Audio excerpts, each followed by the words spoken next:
haría nada de sumidera de transición energética, pero también soy caliente del territorio porque yo vengo del departamento del Magdalena, que como saben es la zona ferroviaria y marítima donde todavía sale el carbón y que también ha sido un peor en esta política de muerte de la empresa o la multinacional Glencore. Y verán, digamos, yo no viví directamente el impacto de la minería, pero sí está marcada en mi historia familiar, porque mi abuela vivió en un barrio costero que se llama El Angón en Santa Marta, donde fue despojada y desplazada precisamente por este modo operandi que tienen estas multinacionales mineras que me quieren, entre comillas, instalar. Y digo entre comillas porque lo que hacen es desplazar y despojar a las personas en estos territorios que principalmente quienes nos ocupan, las personas empobrecidas, radicalizadas, vulnerabilizadas históricamente. Y mi abuela fue una de esas que fue despojada de su territorio, que era un territorio que también vivía de la pesca, pero llegaron entonces a colocarse un puerto carbonífero. Y eso, digamos, como lo que me cuenta mi abuela, yo he crecido con ese resentimiento social y con esa digna rabia de ese modo operandi que han tenido estas multinacionales mineras. Y que hoy es insólito que todavía se siga viendo a día de hoy, 2025, estos desplazamientos forzados. Un ejemplo muy claro es Boquerón, de acá del corregimiento de las aguas de Vico, donde fueron desplazados también forzosamente. Y todas estas problemáticas que ya creo que el compañero Rafael los ha dicho todos, también nuestra compañera, eh, que ahorita se me olvida el nombre, que fue la que ahorita habló, de estos temas de las lideresas y líderes sociales que están siendo amenazados ahora mismo y que están aquí incluso presentes. Eso es un tema incluso bastante delicado y es verdad que es bastante delicado estar aquí para hablando de estos temas cuando sabemos que en Colombia hablar de estos temas tiene un precio, por eso hablamos, un precio donde pueden matarte o asesinarte porque sabemos que las mujeres en el corredor dinero del Cesar no las asesinan porque sí, están siendo incluso instrumentalizadas como una arma de guerra para darle miedo a la población y también a la población LGBTQ en todos los tramados de la violencia. Entonces, como dije, hay de verdad tantos problemas y uno de esos creo que también tiene que ver con el tema de esta enfoque de género que es incómodo hablarlo porque es que es un tema que es íntimo, que va sobre todo en la deconstrucción de esos patrones de género como elemento fundamental de la transición justa. Como dije, yo no voy a hablar de los problemas, voy a hablar de este tema de la transición energética justa que se está hablando mucho de esos temas, pero yo creo que el corredor minero de Cesar ha sido muy insistente en decir que antes de una transición energética necesitamos una transición económica justa, porque hay necesidades de primera mano, todavía hay miseria, todavía hay pobreza en ese mal llamado corredor de la vida, que realmente creo y hemos llegado a un asunto polémico porque en el corredor minero eso es lo que todavía se está viendo. Estas empresas mineras que dejó una problemática, un despido masivo abrupto de la noche a la mañana, como dijo el compañero Rafael, que no solamente ya sabemos que ha dejado personas enfermas, que ha dejado personas desempleadas,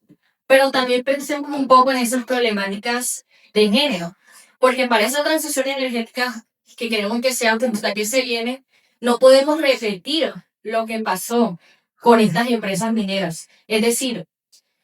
quiero decir con esto, no podemos esas lecciones aprendidas de esa salida del carbón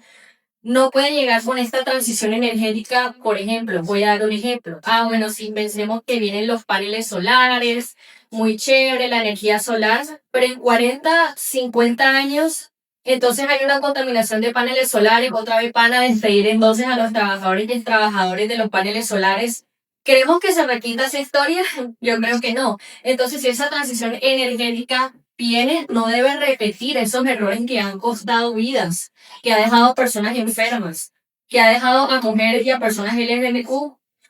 prácticamente en esa política de muerte. Yo quiero hacer una pregunta y cuáles son las apuestas que también tienen los centros de investigación o estas empresas energéticas en temas de género, cuáles son esas garantías. Porque, por ejemplo, se habla mucho de que en las empresas mineras,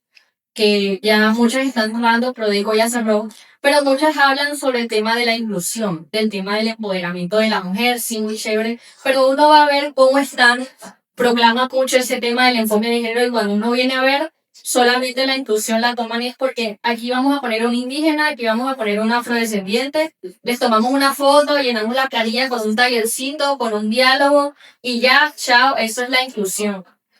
Y eso es lo que se ha visto incluso en muchas consultas previas,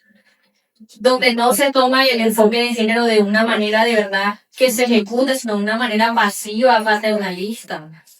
Y yo creo que eso no es lo que se tiene para la transición energética justa que se viene. Otra cosa, en las empresas mineras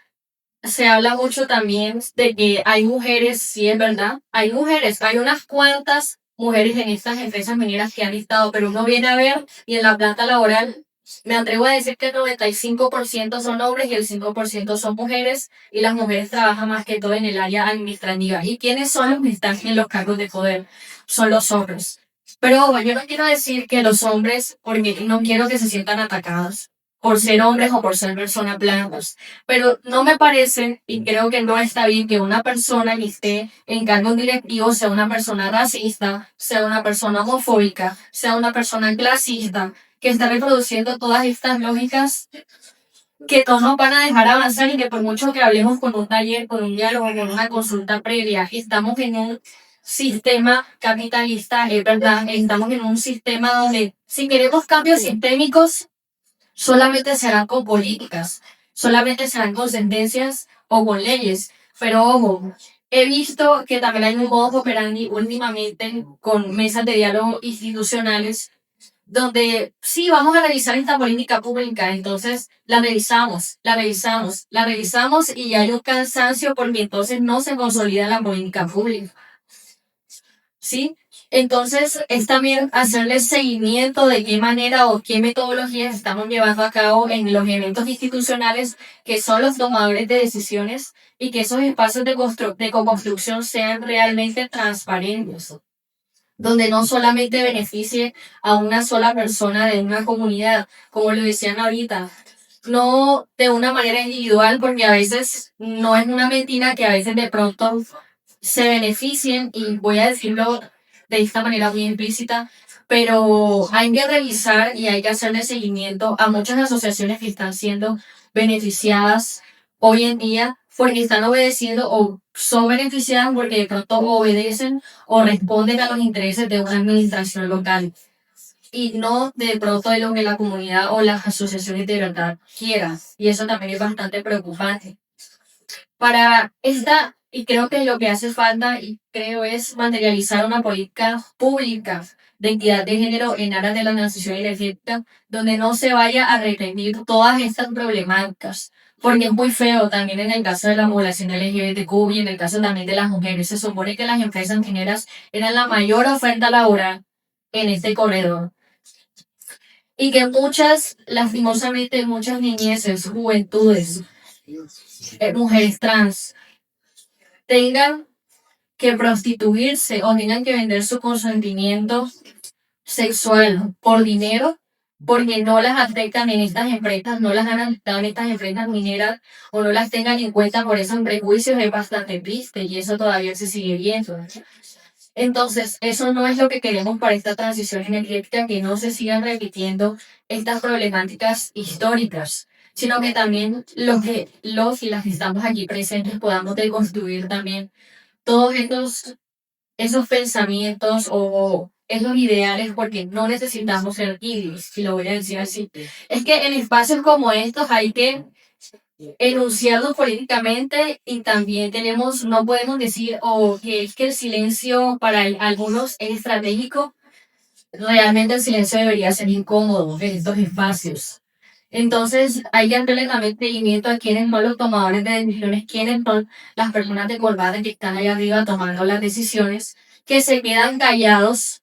o son cómplices muchas veces de las problemáticas y no hacen nada, ¿ya? Entonces todo eso se tiene que hacer una revisión, un acompañamiento, sobre todo en espacios donde la reconversión laboral de los trabajadores y trabajadores salientes de la minería de carbón han estado presentes para esa reconversión laboral que también, ¿cuál es la opción que también ahora los trabajadores y trabajadores siguientes de la minería del carbón? La transición energética, porque dicen, bueno, si entonces me despiden, yo quedo con unos conocimientos técnicos de cómo manejar una mula, de cómo manejar un tractor camión, eso no se puede desperdiciar y sobre todo el conocimiento local. Lo que dijeron, ¿por qué está trayendo a personas del interior? ¿Por qué está trayendo a personas extranjeras? Porque no podemos también aquí darle apoyo a nuestra comunidad que ya está capacitada, ya estamos cansados de tanta capacitación y no nos dan un capital semilla, no nos dan una ayuda, una mano de obra certificada para nuestra asociación, que sé que muchas asociaciones de acá tienen incluso sus emprendimientos, por ejemplo, patios productivos, la ganadería, la pesca, pero ¿por qué no nos dan o por qué no nos han dado ese apoyo o ese capital para que podamos salir adelante? Porque yo sé que más de un año no nos vemos, por ejemplo, no sé, ordeñando una vaca todos los días a las 4 de la mañana. No, yo creo que sí hace falta que en esa responsabilidad social que han tenido las empresas mineras dar estas ayudas a estos emprendimientos que han sido afectados en esa zona de influencia directa del carbón. Entonces, hay que decirlo, ha existido una problemática muy grande, bastante racista, bastante clasista, han dejado de lado a las mujeres, a la población LGBTQ, y todas esas cuestiones, todas esas lógicas no se pueden repetir con esta transición energética justa que se viene.